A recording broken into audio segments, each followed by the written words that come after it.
one fucking interview that I've been desperate to get ever since I played Gears of War 1. I'm with Cliffy and we're talking about Gears of War 3. I'm so fucking excited. Anyway. Wow, you really are excited. You're not faking this, are you? No, I'm seriously not. When the press conference was on, Gears of War 3 came on, my Twitter just blew up with people going, I bet Phoenix is losing her fucking mind over this. I was reading the forums and the Twitter feed, yeah. and they're all just like, iced tea! I'm like, good problem to have, I guess. Yeah, fair enough. But no, I'm being really excited. So this is a big thing for me. So let's kick it off with the story. Now, I've read the books, loved them. Anvil Gate was the very third book. It took off exactly where Gears of War 2, the game, ended. So let's talk a bit about that, because it introduces a few new characters, like Sam.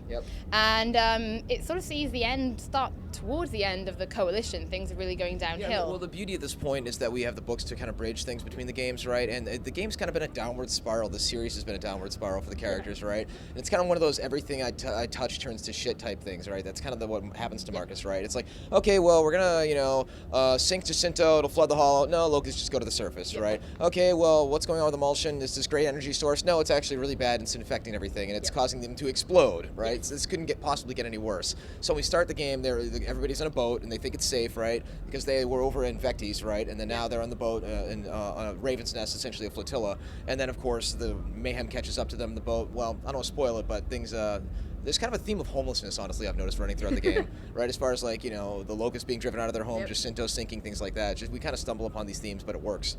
Yeah, no, and it works. So far, what we've seen is absolutely fantastic. There hasn't actually been an awful lot of story shown. You guys have been pretty tight-lipped. You've kind of... Beast Mode we've seen a lot of, and we've also started to see Horde Mode. Yeah, I mean, we've spoiled that the Leviathan does, in fact, blow up.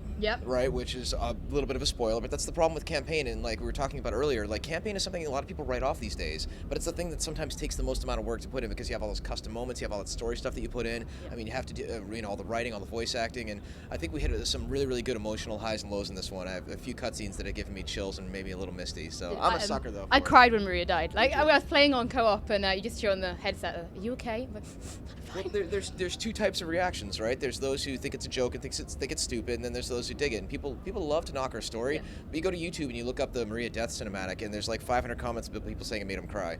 And again, we're not quite, I'm not the kind of designer who will ever do like a Shadow Colossus or Eco on that kind of cerebral level. Not even of a brilliant Ken Levine type. I'm more of a Michael Bay, Jerry Bruckheimer type guy.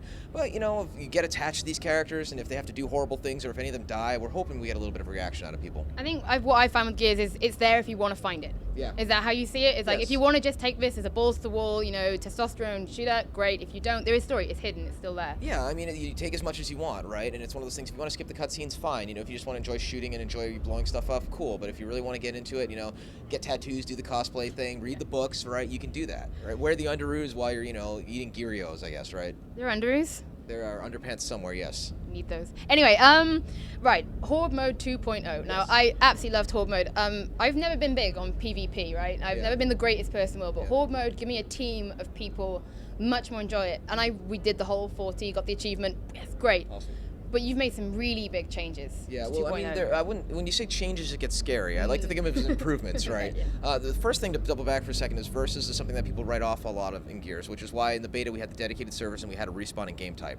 When you have a world where people are distracted because they're on websites such as Destructoid or they're on Twitter and Facebook, they die and they're out in a game and there's 3 minutes, you're going to lose them. So respawning was a very, very big win for us, and also proving to people that, hey, Gears Versus is actually quite a bit of fun. You can respawn now. There's new weapons. It's very well balanced, and it's cool. Now it's time to check out Horde Mode. So we added in boss monsters, so if you see a Brumac bearing down and you crap your pants, like multiple Berserkers, you have a Lamet Berserker, the boss waves are really tough, but they're tough in a good way, right? Not throw your controller out the window tough. Then we have deployables, and so you can put down caltrops, or you can put down razor wire or electric razor wire, things like that. The more you deploy, the more you unlock different deployables. And there's also a money system, so when you kill enemies, cha-ching, you get cash. You can use that cash to purchase new weapons. You can use that to upgrade and repair your fortifications. Then we also have bonus objectives. So occasionally the game's like, get 6 headshots this wave, and if we all get 6 headshots, loot drop, everybody gets boom shots. So there's a bunch of cool stuff like that. Great.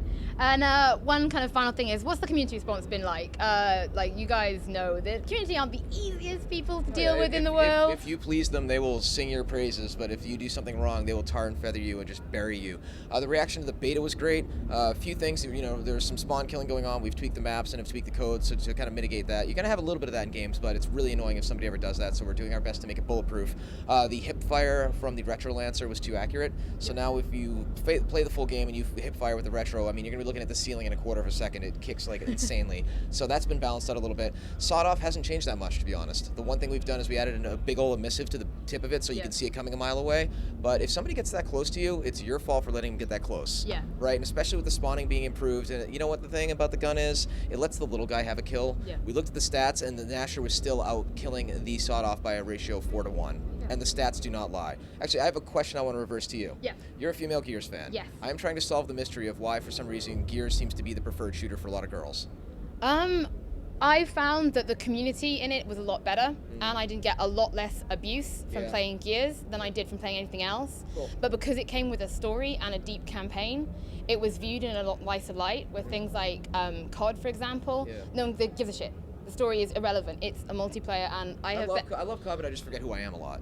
Wait, I'm first. Am I Ghost now? I don't know. But it's cool that you say that, and it's just one thing. Like when I go to conferences and I meet journos and I meet fans and girls who have tattoos of the Crimson Omen on their neck. When we were going to the third one, I felt a personal obligation to make sure that the girl characters were, attractive, but didn't look like hookers, because the video game industry has a tendency to kind of really do that. And I'm really happy, looking what they're doing with Tomb Raider and how Lara is attractive, but she doesn't look like a stripper prostitute, like plastic surgery. Bernie's my favorite. Yeah, Bernie's great. Absolutely, her character in the book was how, if anyone reads the books, you really should. A strong female, older, not like young, and just wild and she's not like that. No. But she's got the cat boot for going on and everything. Cat lady. Yeah, you'll see. Boomer lady. Yeah, and she's got the kind of like the dreads that actually physics when you play as her. She looks great in the game. That's one character. But actually, one more. Yeah. Baird. Not much Baird in this game.